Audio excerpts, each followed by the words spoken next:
The MLB Gambling Podcast on the Sports Gambling Podcast Network is brought to you by Fantasy. They're bringing it over for new customers. Play just $5, get $100 bonus funds. Use the promo code MLB SGPN.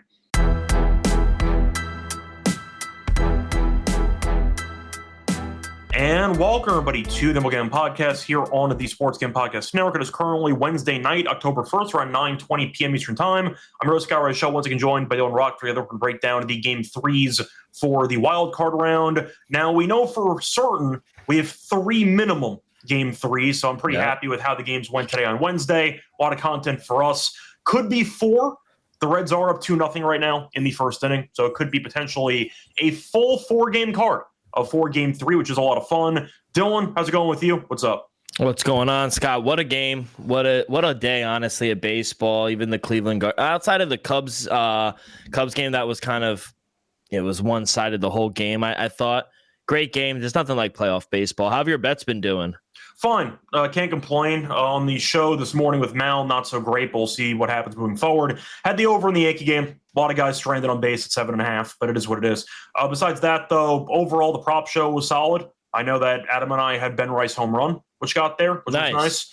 I ended up having, unfortunately, I can't say a bad beat, but I had extra innings in that Tigers game at like plus 660, and it was 1-1 in the 8th, and then the Guardians kind of exploded there. But 550 throwing a long shot didn't work out. I was riding along with the parlay. I saw that you guys tweeted it. I was like, I love this. A stolen base and a tie, 50, and I had the bonus as well, the $50. I was like, you might as well. Maybe I'll get $1,000, and it was looking good. And then can we break the fourth wall? Well, to be fair, Story didn't steal a base, but at the time it looked good for extra innings. But we could have had a cash out. we might have had a cash out, but either way. Mao texted the group chat. He did. He said, yeah, we're getting these extra innings. A minute later, Rocchio homers. And I'm like, all right, that's just exactly what I needed. And then, of course, Bo Naylor, of all people, hits a 3-run homer. So then they broke out. Yeah. So, underbettors look away. That was terrible. Yeah, most people got a 7, so that was a pretty unlucky push. I saw it was 6.5 early. So if you got 6.5, you lost, but you probably should have gotten a push for that game. Besides that, though, the Cubs no-showed Game 2. Yeah. Didn't score a single run. Imanaga, starter, reliever, who cares? He's getting up at least 1 home run, and Machado launched 1. And Tatis made a very nice play in the outfield. And Mason Miller, though, is a damn demon. They can't hit him. Well, nobody can. But yeah, he's so good. What did he throw it again? 104.5? Yeah, 104.5. They caught it. So that was the fastest pitch that we've seen in the stat tracking since Chapman, I think back in like 2008. So it's been a long time. Maybe not Chapman, but for a long time. Either way, though, point is the Cubs no-showed. You had the Yankees who blew every chance they had and then found a way to win anyway. So nice job by Jazz as the base runner to get home plate. Bit of a scare there with the Rafaela fly ball at the end, but it died on the warning track, and the Yankees did get the job done. And, of course, once again, the Reds are up 2-0, but the Dodgers haven't batted yet, and Littell's pitching. So what could possibly go wrong? We'll see what happens. But by the way, Jazz made a good play in second base as well. Very good Fortunate that they didn't score the run anyway because the ball got past Rice, but he saved the run. So very good. Were you surprised Boone didn't play him or Ben Rice in Game 1? I'm not surprised because Crochet's numbers against lefties are insane. So I understand what he was trying to do. Having said that, Rice is the hottest hitter on the team, and he was on fire the last week, so I wouldn't have pulled him out of principle. Not to mention the fact, even if you're not going to start Rice or Jazz, at some point you got to pinch hit for Wells or somebody because they're also lefties. You can bring them in off the bench. They brought in Jazz to be a pinch fielder in the 9th inning, and he just so happened to bat in the bottom of the 9th. But whatever, Game 1 didn't work out, and mostly because the bullpen was in shambles. And Game 2, the bullpen kept it together for the most part. So overall, Devin Williams came in, ended up getting out of it. Bednar got out of it too, and we got a Game 3. I was watching it with my family, who surprisingly they're all Yankee fans. You said this before. You went rogue and chose the worst team. I chose the fucking worst team. My dad looked away. Goes when Devin Williams came in. I'm just gonna hold my breath. I said, I will hold it for you. Bregman hits a single, you're like, oh, we're screwed. And then he immediately hits a double play. Almost looked like he was going to airmail that into center field. Yeah. But nice play by Volpe, and then they got out of it. But yeah, once again, overall, so far, 3 game 2s, and we have 3 game 3s. So can't complain. A lot of content. Looking forward to it. For the lines, by the way, we did recently get the Red Sox-Yankees game 3 line. So we have content for all the games and the lines available. So let's get into it. Unless you want to talk about something else. No, I want to talk about nothing else. Cool. There we go. Moving on, though, before we get into any of the game 3s for Thursday, a reminder that we have an app. So check out the SGPN app in the App Store. Download for free to get easy access to all of our picks and podcasts. Once again, if you want to get access, for example, to the NBA show, the MLB show, College Experience, and you don't want to bother trying to track down each YouTube channel, each Spotify, that's fine. Go to the app. We have them all organized as in one easy location. Check out the SGPN app for our free picks and podcasts, free to download. So moving on to the winner go home games, which is definitely nice to see in round 1. For this one, have they officially announced the times of these games, by the way? Because I see a bunch of TBDs. Yeah, so 1 o'clock for obviously the Detroit Cleveland, 3:09 for San Diego, and 6:09 for Yankees Red Sox. Okay, so the same times that we've had for the first 2 days. That's fine. Yeah. We're going to rerun the same exact schedule. So moving on to the first game, Tigers taking on the Guardians. For this one, you have Flaherty taking on Ciccone. Pricing: Guardians are about -115, Tigers are around -105, and the over/under is set at 7. So Cleveland and Detroit have split the first 2 games. Don't let the score fool you in game 2. It was also a rock fight.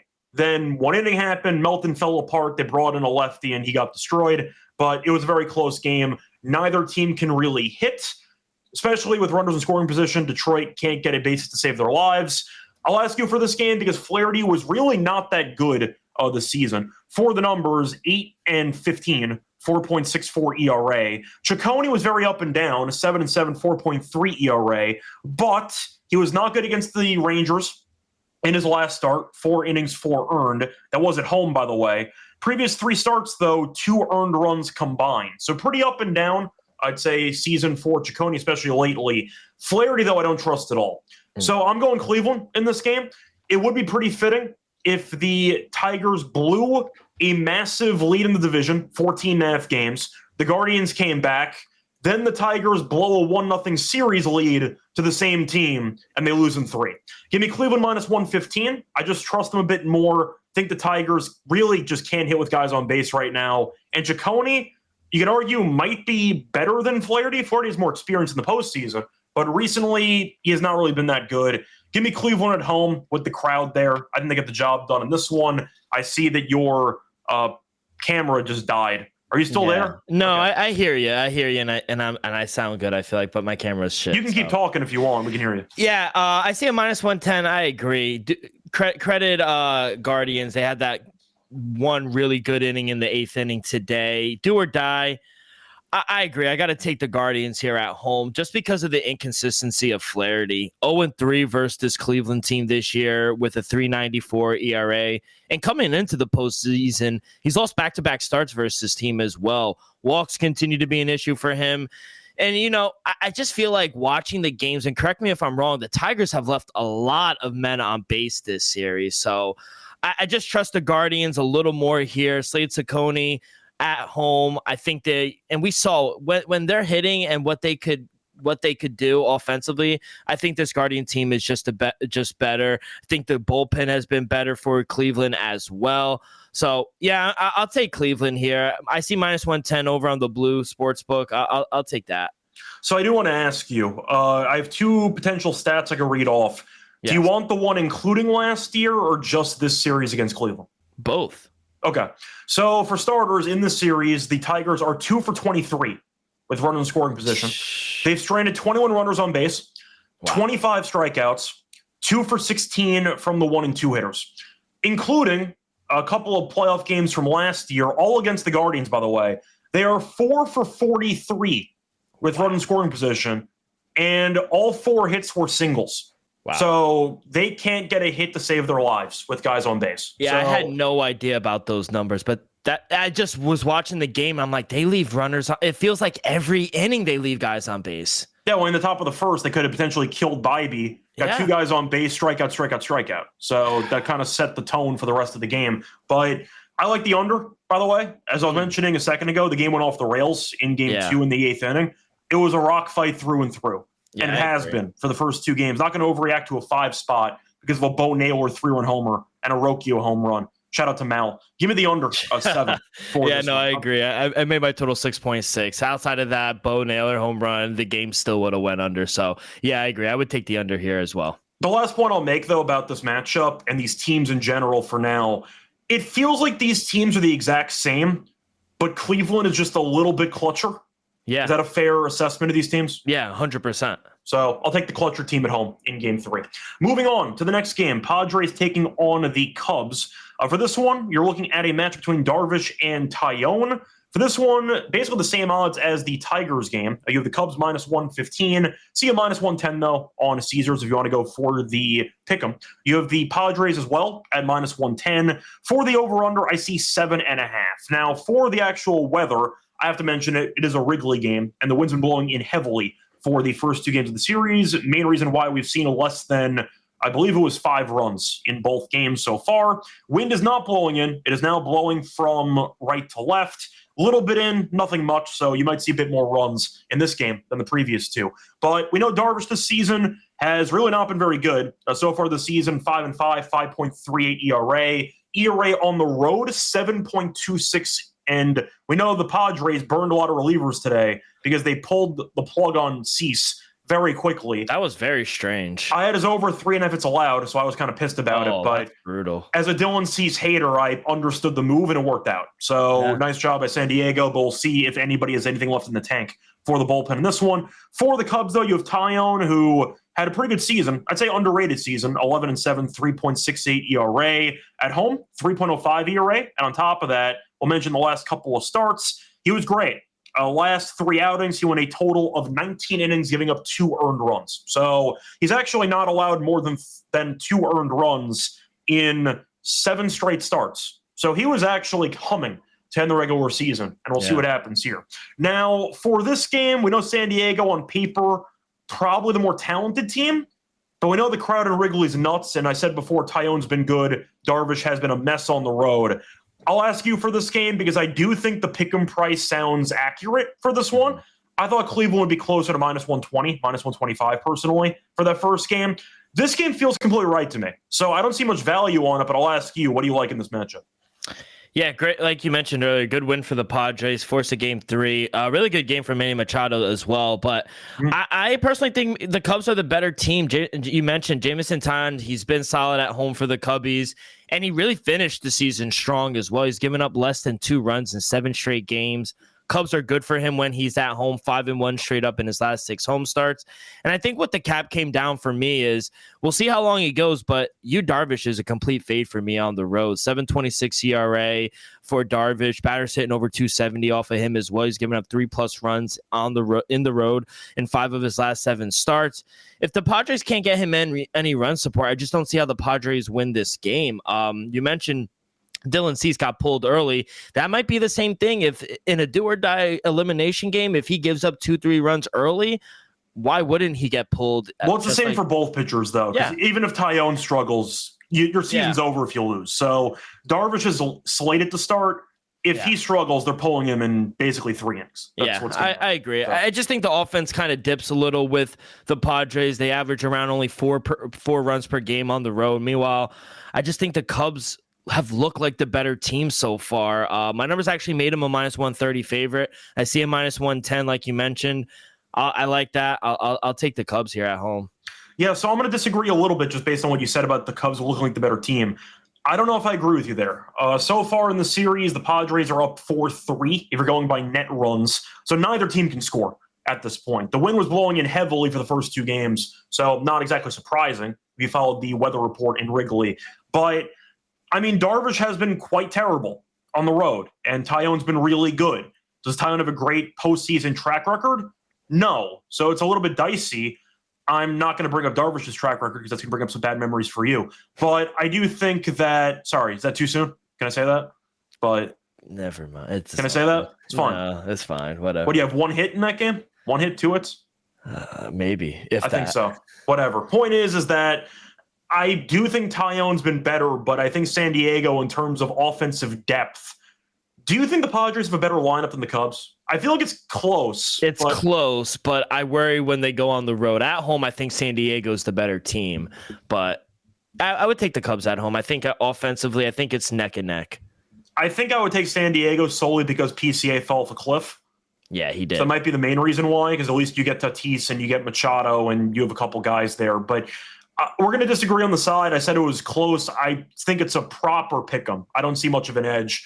For the total, any thoughts? Actually, my total came out to 8.7. So I do think we might see some runs here with the wind, especially. I think runs could actually, with you, Darvish, with how shaky he's been, I think we could actually see some runs here tomorrow. So I probably would take the over, if anything. I think I'm going to agree. I actually see a plus money. A DraftKings is 7.5 at plus 101. So I don't mind that. Maybe it drops to 7. Who knows? But I think it's going to stay at 7.5.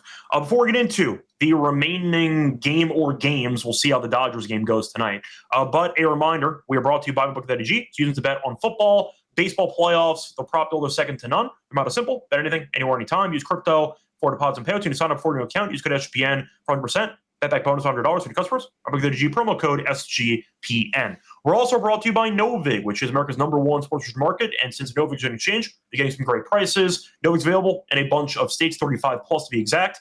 Download the Novig app. $50 when you spend just $5. If you use the promo code SGPN. So make sure to use the promo code when you sign up for Novig. Promo code SGPN.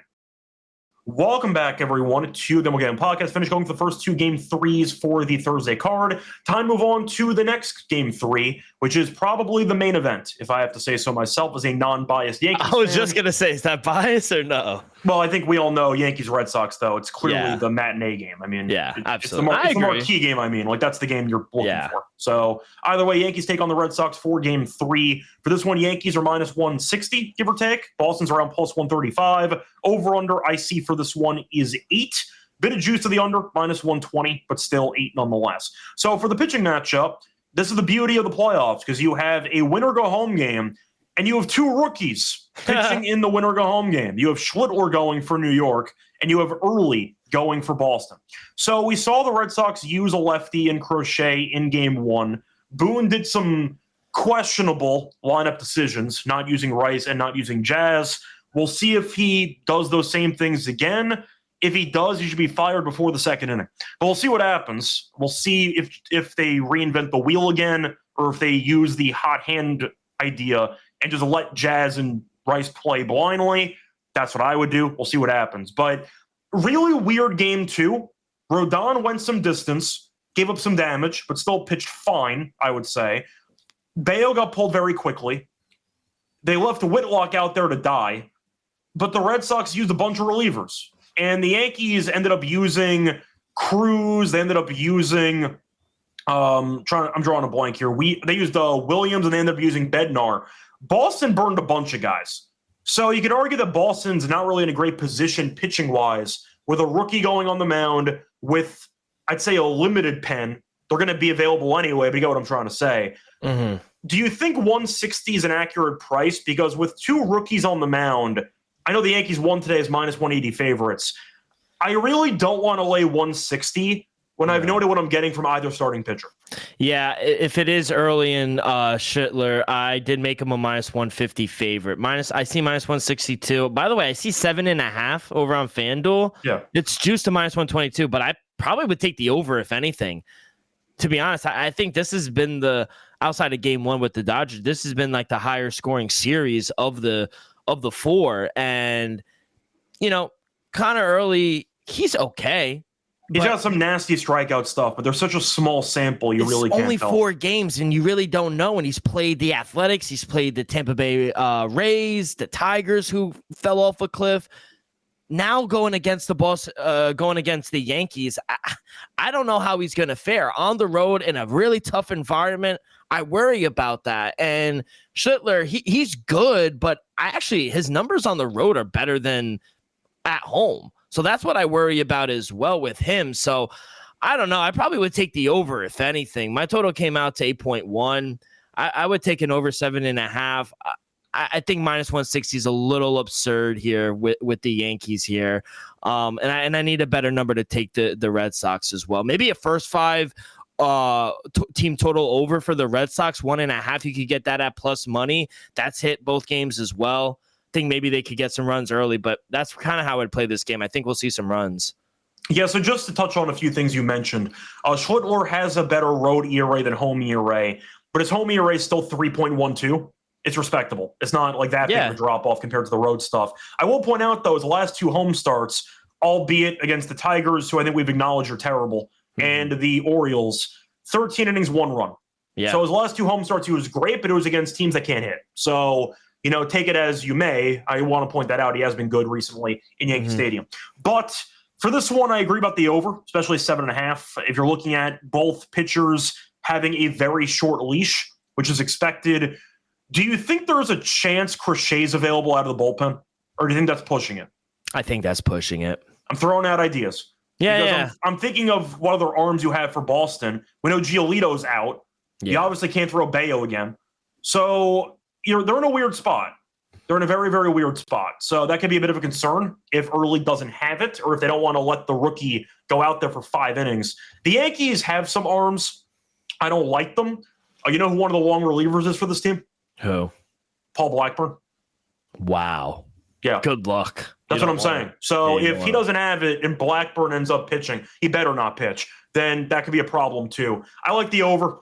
I think the Yankees bullpen's been vulnerable for the last couple months, especially. Boston's bullpen has been good, but not in a great spot for the actual, I'd say, amount of pitches thrown. They used a lot of guys today. That's my point. So I don't really like how both bullpens look, and we have 2 starters who might not go distance at all. So I like the over in this game in Yankee Stadium with you.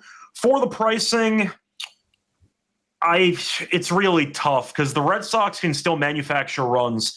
The Yankees still strand a bunch of guys on base. And they left a lot of opportunities by the wayside. The Judge 3-pick strikeout was a joke. Even though they won, Trent grounds out the bases loaded after swinging a ball 4. A lot of guys are left on, and that's still concerning for me. So it's tricky, but I'll go Yankees in this game. The fact is, I think Schlittler I trust more than Early, but I do think the actual lineup, from what I've seen from both teams, I think the lineup's a bit deeper for the Yankees. Maybe not by a lot, but I do think they have some options. I think Goldschmidt will be in the lineup. The problem is I don't actually know. You can't bench Rice because Rice had some great at-bats today and he homered. So are you benching Wells? You're running out of spots. I would bench Wells, yeah. And Wells had the go-ahead single today, but Goldschmidt has to bat against lefties, and you physically cannot bench Ben Rice. No, you can't. He's the hottest hitter on the team. So and he can catch. Yeah. So I think you're stuck using Wells off the bench, which is what I'm hoping for because Goldschmidt was good in game 1. So that's the lineup dilemma the Yankees have. I am wondering if Rosario is going to play. They have a lot of options, so we'll see if Boone butchers the lineup or not. I would wait on the minus 160, wait for that Boone lineup to drop because he really gets too cute against lefties. So keep that in mind. I would not bet this overnight. I would wait. The line will definitely not climb to Yankees minus 180. You can sit on this. It's fine. Wait for the lineups to come out and go from there. What do you think about the format? I think it's kind of fucked a little bit how they don't go. They start in the Bronx, go to Boston, go to Bronx. Like they should do that. Why is it all in one area? I think it's twofold. One is the fact that they don't want to. They want to give a decent advantage to the higher seed, and I guess they feel like just having all 3 games at home. One is convenient. And 2, I just think they wanted to make it an extra incentive to finish the better record. Okay. Because in theory, if you steal game 1, you win game 2, then it's just over at that point. I guess they just wanted an extra advantage to the higher seed. I'm fine with it. I think it's fine either way. My thoughts on baseball home field. Yeah. I think it's the second least important home field advantage in sports behind hockey. Yeah, so I think hockey's easily doesn't matter at all. Who cares? Drop the puck. I think baseball's number 2. Yeah. So I don't know if it matters that much. I mean, you're looking at the games in general, and the road teams are very good in game 1. Yeah. So who knows? But we'll see. Either way, I'll go with the Yankees, but it's an expensive price. I would wait to see the actual lineups drop. It might be a prop game for me. Anyway, moving on to a game that might not exist. Full disclosure, because we do have the Dodgers game going on right now. Dodgers are currently down 2-0 in the third inning. Long way to go, but a good start for the Reds. So for this matchup, which once again might not actually happen, you have most likely Glass now going for the Dodgers, taking on the likes of Abbott. I'm assuming it's going to be Glass now, but either way. I thought it was going to be Shohei. I think it is going to be Shohei? Okay, fine. Yeah. So it could be Shohei. We'll see. Yeah, Probably some piggybacking. No matter what, Glass now, Ohtani Glass now would be some type of combo, if I had to guess. For the price, we don't have it, but the Dodgers will have a 2 next to their price. Massive favorites, most likely. Yeah. It's going to be run line or pass if you're taking the Dodgers. Over under probably around 7.5 or 8, like every other playoff game we've gotten so far, besides the Tigers series, which involves 2 teams that can't hit. So I'll ask you for this one. I know, once again, this might be a waste of time because the Dodgers come back, then this game doesn't happen. But do you want to consider the Reds to shock the world? I actually don't mind Andrew Abbott. I know his numbers aren't, he actually has a pretty good record here on the road. And his ERA is only 3.43, 6-3. Batters only hitting 232. He hasn't versed the Dodgers this year. I don't mind.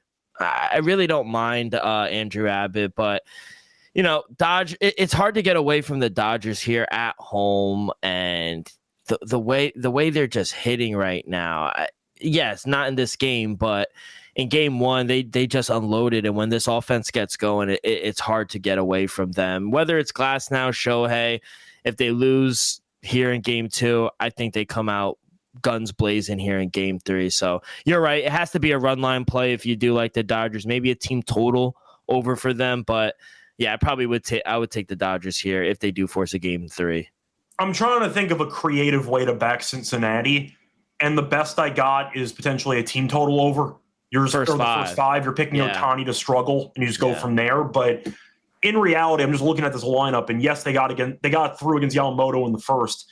I'm just so unimpressed by their lineup top to bottom. Ellie's batting 6th now. He's been a mess for months. Do you fear anybody in that lineup? Because I really don't. No. I can't talk. My team's trash, but no. Yeah, at least you had a guy who had 40 home runs. Like, you had a couple of guys who at least can threaten. I know Soto was awful with guys on base this season. But the Reds, you're looking at the lineup today, for example, and even with a win today, I mean, you're looking at Friedel, Steer, Lux, Hayes. You have Stewart in the 5 spot.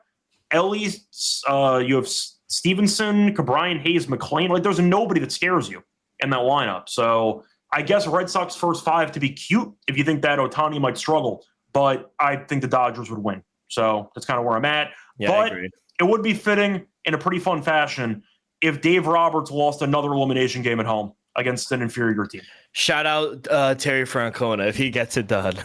Shout out to Francona. Shout out to Howie Kendrick. I didn't forget about your grand slam against the Dodgers a couple years ago in that World Series run. You get my point. Dave Roberts losing the series would not be beneath him. I'll put it that way. No. Anyway, that's going to wrap it up for all 3.5 games for the card there on Thursday. Before we get into the lock and dog picks, reminder, they're brought to you by our sponsor, Arnick Fantasy. Play Fantasy Pick'em. You win 5 your times your entry, pick higher or lower on your favorite player stats. Bunch of sports as well. You can do tennis. You can do basketball, WNBA. You can do hockey. I know that preseason's starting to go on, so are you already in your Devils form yet, or are you waiting? Yeah, I think season starts the 6th, 6 days. It does. I was asking because I know that since one of your teams is eliminated, you have some free time. And the New York football team stink. I know, they do stink. The New York football team stink too, so we're running out of sports teams to go with. So they just signed Luke Hughes, 7 years, $70-something million. So he just got paid, Jack Hughes, his brother Luke. So, yeah, I'm all in Devils. Let's go. I'm happy for him at the end of the day, though the whole season comes down to if Jack Hughes stays alive or not. Yeah. So we'll see what happens there. But either way, a point is you can also, when the season does start, look at their actual options there for entries. But a reminder, we have a new offer deal with Underdog. So if you use Underdog or you're trying to get a new account, use the code SGPN or MLB SGPN when you sign up. Play just $5, get $100 bonus funds. Once again, use the promo code MLB SGPN. We're also brought to you by Rhythm. A reminder, they're off to a great start for college football in the NFL. They have a leaderboard with league cash prizes, so tracking your bets in the app. So track 5 bets of the same type for any model that you build, and you can win $1K. Use promo code SGPN25. You download the Rhythm app for a quarter off first month. Download Rhythm. Once again, promo code SGPN25.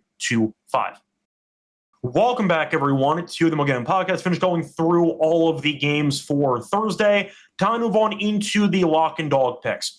Dylan, what do you like as your lock and dog for Game 3? Can I give a player prop, even though that's kind of you and Adam's thing? I don't give a damn. You can do whatever you want. All right, it's a free country. This is America. You can do whatever you want. Yeah, amen. Jameson's tie on strikeouts is at 2.5. They really think he's going like 3 innings. They really don't think him at all. Yeah, that's what that means. Oh man, but what's the juice on that? It's minus 104. Okay. Minus 122 towards the under, but he's hit this in 8 of his last 10 games, and the only start against San Diego, he had 4 strikeouts. So I don't know. It seemed kind of small, but to stick to the side and totals, I kind of like the over 7.5 here. It's a little juicy at minus 122 with the Red Sox and Yankees. I think we're going to see some runs here.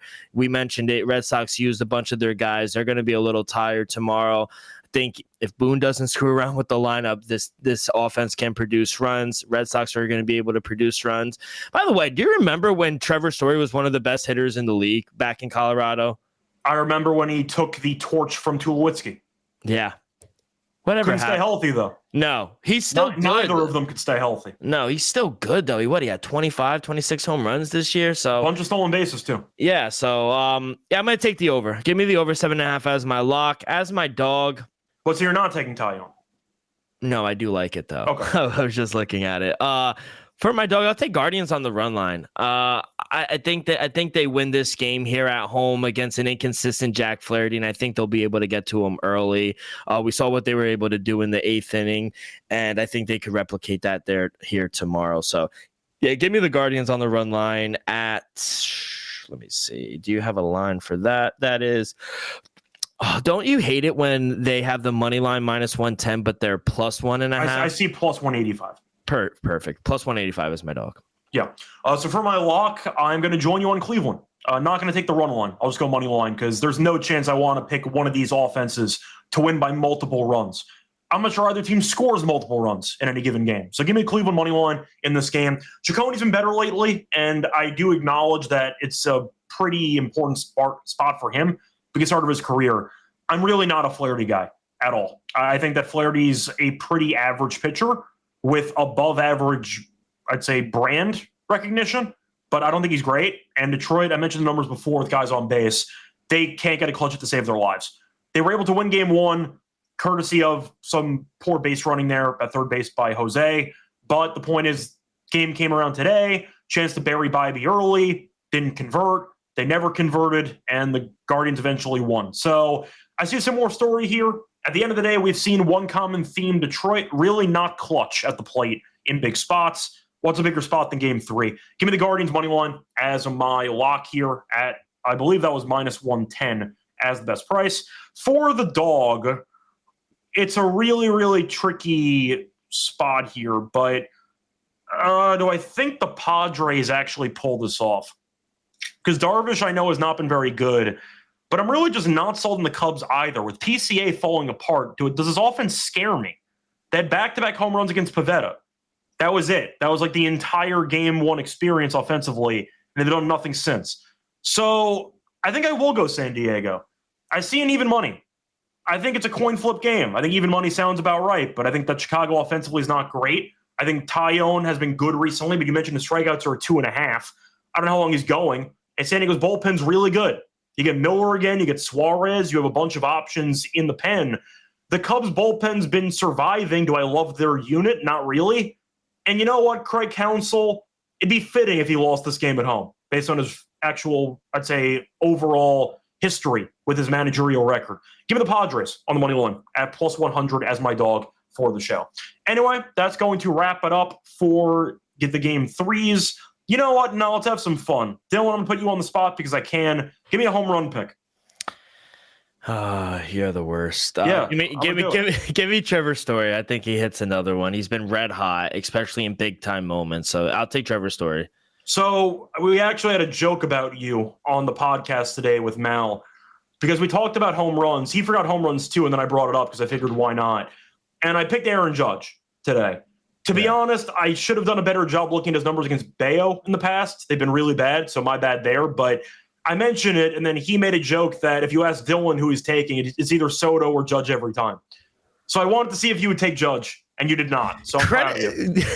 But honestly, I gotta defend myself. I actually have taken other people. I've taken Pete Alonso, Cal Raleigh, and George Springer. So still very slim, but I do. The point is, it got brought up today, so I actually was curious if he you would take Judge, and you did not. So I'm proud of you. You took Story.